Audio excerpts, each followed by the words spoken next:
am on the island of Kuredu, which is one of the main tourism islands in the Maldives. Many people come here attracted by paradise, staying in beachfront bungalows that look out over turquoise lagoons. But I've come here for something else, and that is its marine life. The Maldives is in fact a world-class diving destination. The Maldives lie in the Indian Ocean. Nearly the entire country is made up of sea. Each of the 26 atolls are made of a coral reef encircling a lagoon, with channels dividing the reef ring. The sandy islands lie in strings, each island with its own fringing reef. Just under half the islands have now become tourism resorts, and business here is booming. So, Philip, Kuredu is quite a large island and you have a lot of people on this island. How do you manage everybody? Well, Kuredu's operation is very big. We run the second largest hotel in the Maldives. On the island, at any given time, we have 820 staff and usually around 800 guests too. A lot of other hotels, because we've been around for so long, look to us for leadership. Just recently, we cut down our electrical consumption in the housekeeping department by 35% by deciding to dry the sheets out in the sun instead of using machine dryers. For all our water heating, we do with solar panels. We even do our own boat building. You don't have to get boats imported from somewhere. Exactly. And it also creates a lot of jobs for the surrounding community. We are about to build a water bottling plant. We are currently using around 360,000 plastic bottles per year. And we predict that when this bottling plant is finished in a few months, that we won't need any. We also recently built a football pitch. We've built an advanced drainage system which lies underneath the pitch. It collects all the rainwater, and we have a 90-ton rainwater tank. We use that water to sprinkle the pitch with. We do try and grow a lot of food and fruits and vegetables on the island. To learn about growing food, it's always good to talk to the chef. So what are some of the nice foods that when I go to the restaurant I could get that are homegrown? Well, actually, we have over 1,000 banana trees on the island. Wow. So we're actually self-sufficient when it comes to bananas. And then obviously, being in the tropics, we have a lot of coconuts. Where do you hide all these trees? All over the island.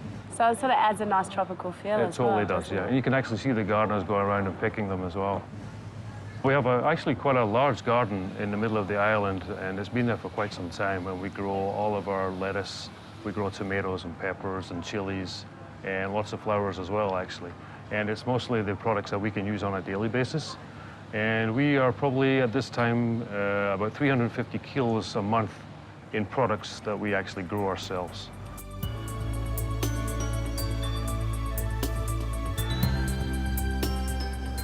Tourism contributes to nearly up to 80% of the local economy here in the Maldives, with many of the locals now reliant on this industry. Guests, they come from all around the world to enjoy the serenity of island life and look out at the sparkling seas.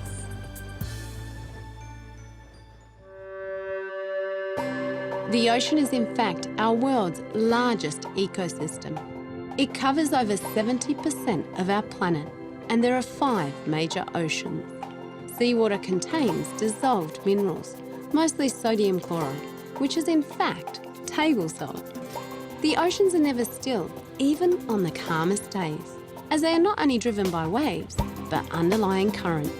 Their waters are very deep, but 98% of all marine life lives in 10% of the ocean mass, the shallow waters of the coastal zones. 2 of them.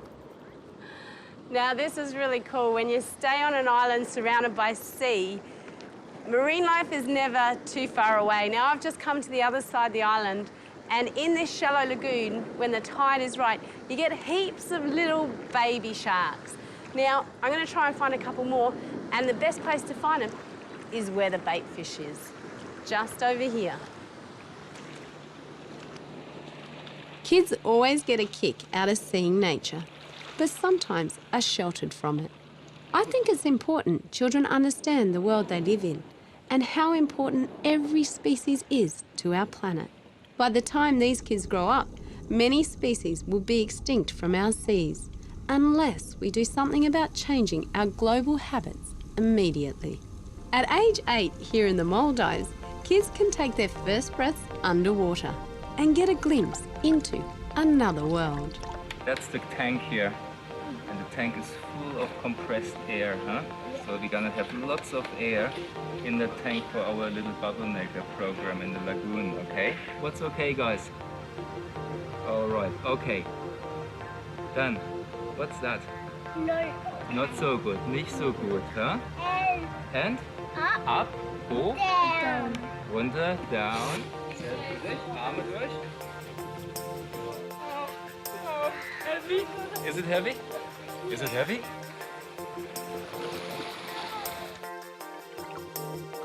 Taking your first breath underwater is exhilarating, no matter how old you are. The first skill to master is buoyancy. But once you master that, you can now meet all the wonderful marine life that swims in our seas. But diving's not just for kids, but us adults as well. So tell me, as a guest that may be travelling from overseas like Australia, what do I get when I get here? So here on Corredo, the Pro Divers Dive Centre here, it's the largest in the Maldives. And we're fully geared up to cater for both divers and also snorkelers alike. So a big proportion of the guests that come to us, they're not only diving, but they're also snorkeling here. We have a full team of instructors, so I think we have 14 instructors at the moment, multilingual, and we run boat trips to all of the 60 dive sites that we have here that are all, within easy reach of the dive centre itself. We have a resident population of green turtles here just on the backside of the island. They're always there. We have a resident population of manta rays here as well. We've identified now almost 200 different manta rays here in the atoll. We have dive sites where, again, if we go back to the sharks, where we have a cleaning station for grey reef shark. We're quite lucky here in this atoll in that we have access to a lot of channels. So it's these channels that bring in the water in and out of the atoll. And then obviously with this nutrient flow that's coming, we get a lot of big fish. We have dive sites here where you can expect to see 40 to 50 grey reef sharks, schools of eagle rays, 20 to 30 eagle rays together, big schools of jacks, mackerels, trevallies, barracudas around as well, Napoleons, tunas. The list is endless for the big fish fan.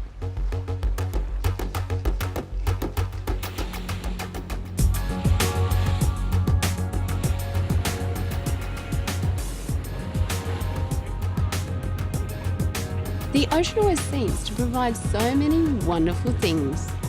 It's always a pleasure to see the dolphins who are the ocean performers, and today they just wanted to play. Even a fleeting visit puts smiles on everyone's faces.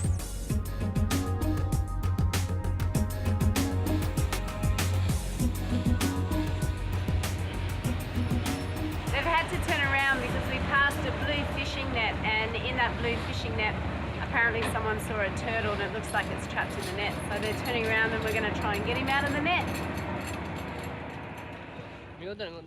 With a stranded turtle needing our help, we jumped into action. He had really got himself stuck. Our presence made him nervous and he panicked. So we wasted no time in setting him free. That's one happy turtle. We got him! Happy turtle! He just went, boom! Never seen a turtle take off so fast. This turtle was very lucky. A keen eye on board spotted the net. But there's no doubt millions of sea creatures die horrible deaths drowning in nets. Nets like this are what catch a lot of our marine life. And as you can see, if you got tangled in this, you wouldn't feel very happy yourself. So it's heavy and they just throw it away. It's that heavy. Yeah, feel how heavy it is. And the little turtle was stuck in that. Oh my gosh, that is. Yeah, you wouldn't want to be stuck in that, would you? After saving a life, we felt pretty chuffed, and our epic adventure continued.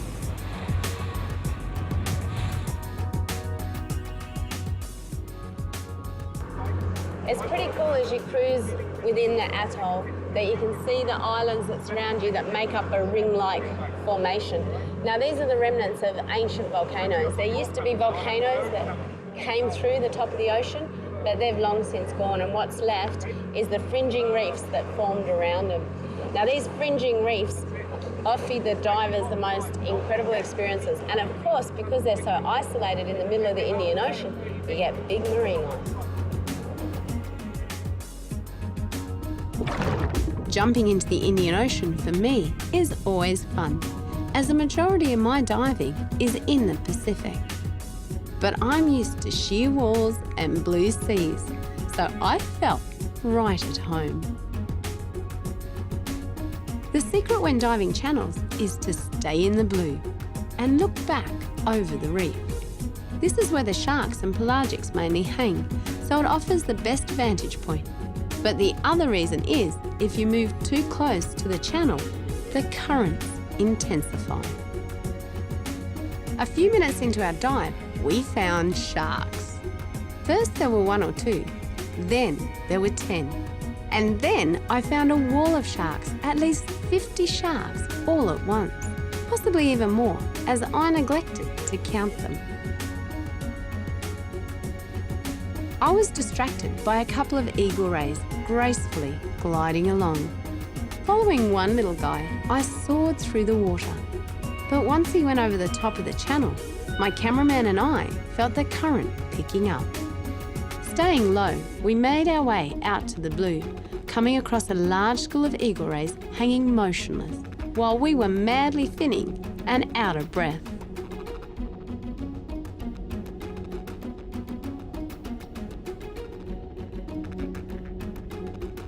A marble ray was in front of us, who had a big-eyed trevally as a best friend. And that pair led us back to a huge school of trevally, just hanging out in the channel entrance.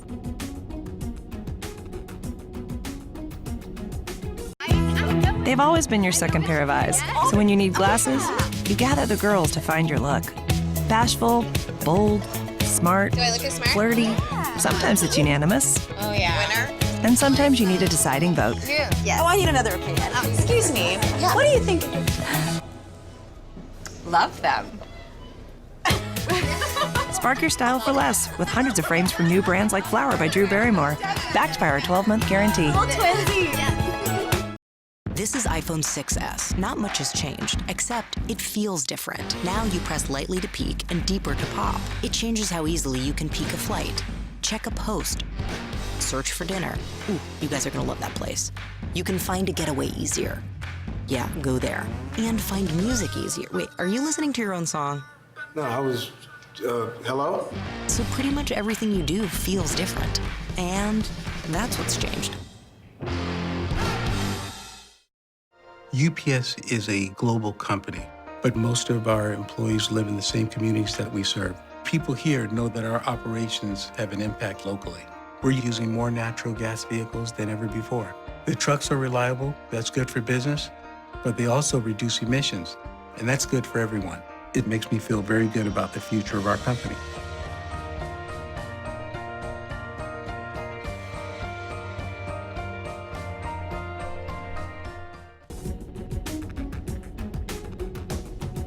When the currents here subside, it's time to dive the tealers, otherwise known as bommies or pinnacles. Schooling snapper, sweetlip, and butterfly fish enjoy the calm and ball up in schools, parting only to let the noisy, bubble-blowing divers go through.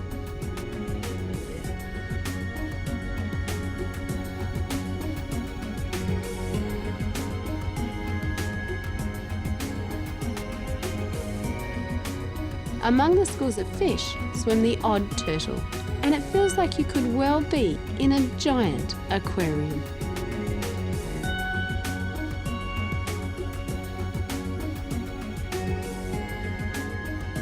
The fish life here was blowing me away, with plenty of great encounters on offer. This truly is world-class diving, but in the back of my mind, I felt I was looking at ghostly seas. There were the remnants of plentiful coral structures. There seemed to be a distinct lack of coral life on a number of the dive sites we visited.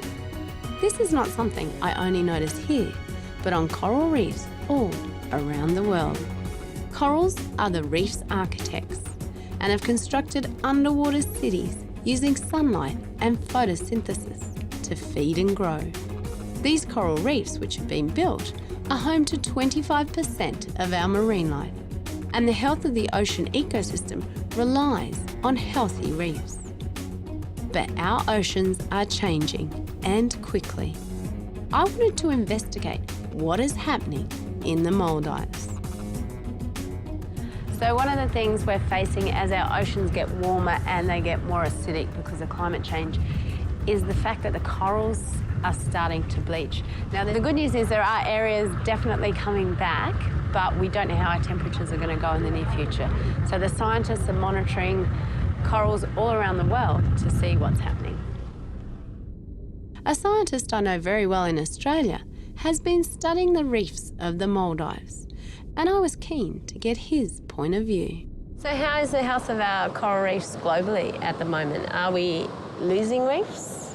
Globally, we are losing reefs because we have problems with overfishing, pollution in coastal environments, and on top of that, you have things like mass coral bleaching events. In 1998, there was a mass coral bleaching event that spread around the world and killed up to 95% of corals on some reefs. And unfortunately, the Maldives was one of those reef systems that suffered dramatically with 90 to 95% coral death. This was caused by a sudden increase in temperature beyond the tolerance of the symbiotic algae and the corals, and led to massive coral death and destruction of the reef system. The really interesting thing about the Maldives is that in some of the areas where they are protected from overfishing and from other human impacts, the reef system has bounced back dramatically, and it's a fantastic example of just how incredible the ability for coral reefs to recover from major events is, as long as you protect them and allow natural recruitment and natural development to occur. Because the secret for coral reefs is symbiosis, isn't it? Symbiosis is the key. There's a symbiosis that creates the reef, and that's between the microscopic algal cells, millions of which reside in the coral polyp tissues. And they use the sunlight energy, just like land plants around us do, and they manufacture sugars that they spread across to the coral tissues. That gives the corals energy to grow their skeletons and grow the reef system. If you lose that symbiosis, and that's what occurs during mass bleaching events when the temperature gets too hot, the algae are expelled from the corals and they lose their energy source, and that's why so many corals die. The ones where overfishing does occur, or pollution or other chronic stress from people, they're simply not recovering. So for the health of our planet, how important is it to control fishing? Fishing is one of the key human activities that threatens marine ecosystems worldwide. Overfishing of the fish communities means that you get what we call a trophic imbalance. So different groups of fish and different organisms in a healthy functioning reef system keep each other and their populations in check. If you remove selectively top predators, which is what humans like to eat, then you start to get the other groups below those exploding, and they have an effect on the other groups that they eat. So the whole ecosystem gets out of balance. With so much tuna being consumed around the world and seeing so much tuna coming into the resorts here at the Maldives, I wanted to know how they're catching their tuna here in this country. I'm at Varu, which is one of the leading world examples of sustainable tuna fisheries.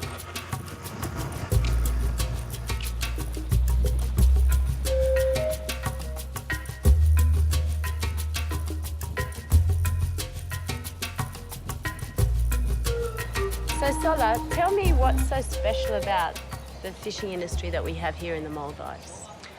Okay, for a start, fishing industry is the lifeblood of Maldivians. Tourism may be bringing in more money, but in terms of wealth distribution, fisheries industry is the most important.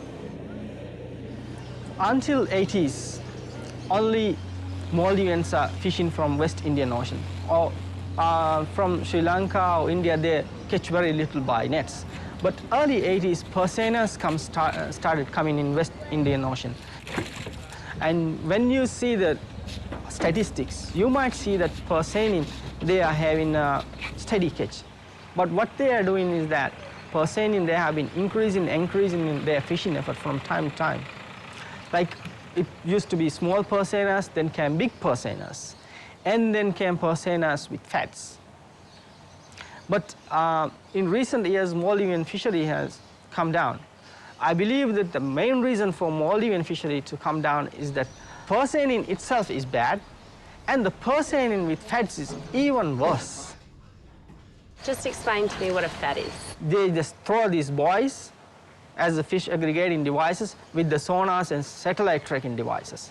And they track the fats, and they see how much fish is there, and they scoop the whole bunch of fish, whole school of fish together. They might not miss a fish. So. They will not allow anyone to go out.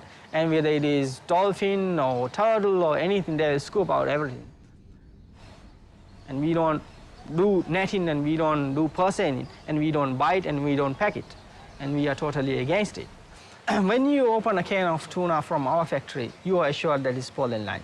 When it's pollen line, you are assured there is no bycatch. And then there is no harm to dolphins, there is no harm to turtles, and it is totally sustainable method of fishery.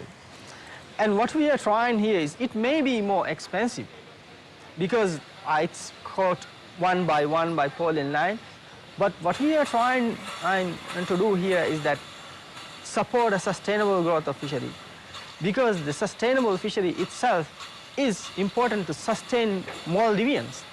That is Maldivians' livelihood. If fishing industry is not here, hundreds and thousands of jobs will be lost. Do you think that if every industry around the world used this pollen line fishing, that we would have a sustainable tuna industry? Of course. I believe that the way forward to sustain the tuna fishery is pollen line fishing. And if everybody else started doing this, I think we all will have fish for a few more years than expected now. The Maldives sort of grew up as a fishing nation. Before the tourists first came in the 1970s, this was their primary industry here.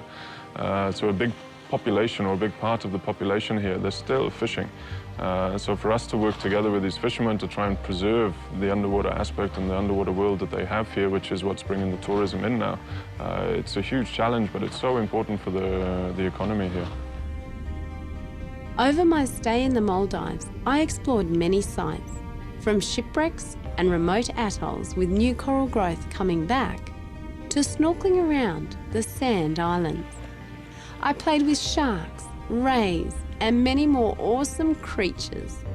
But some of my favourite moments were with the resident turtles that call Kuredu home. I love turtles. They are prehistoric reptiles that keep to themselves. Whether they are happily munching in shallow lagoons or sleeping in the reef, they never seem to harm anybody. At a dive site known as the Caves, they frequently pass you heading for air. And life around here is all about breathing, swimming, and resting again. I watched a big male make his way out of the reef and head into the blue. I decided to escort him. The journey took me away from the reef, where he stopped to socialise with a school of batfish. After a little while, he swam off again, and together we cruised the ocean side by side. There are 7 turtle species in the world, and in recent years their numbers have declined rapidly. Drowning in fishing nets, a major cause, but also development of nesting sites and now dredging to allow more and more boats into ports is becoming a major issue. So many marine species are on the brink and in urgent need of proper environmental laws to be enforced on a global scale to manage industries that have severe impacts on marine life, wildlife, and environments. If we don't see past the need for things now, we will possibly change our world forever. So many industries, like the tuna industry, rely on fish stocks, but those industries will soon collapse because of mismanagement. It's never too late to get serious about preserving life on our planet. Eventually, all of us, even as mermaids, must come up for air. And as the sun set on my final day, I reflected on all my wonderful memories.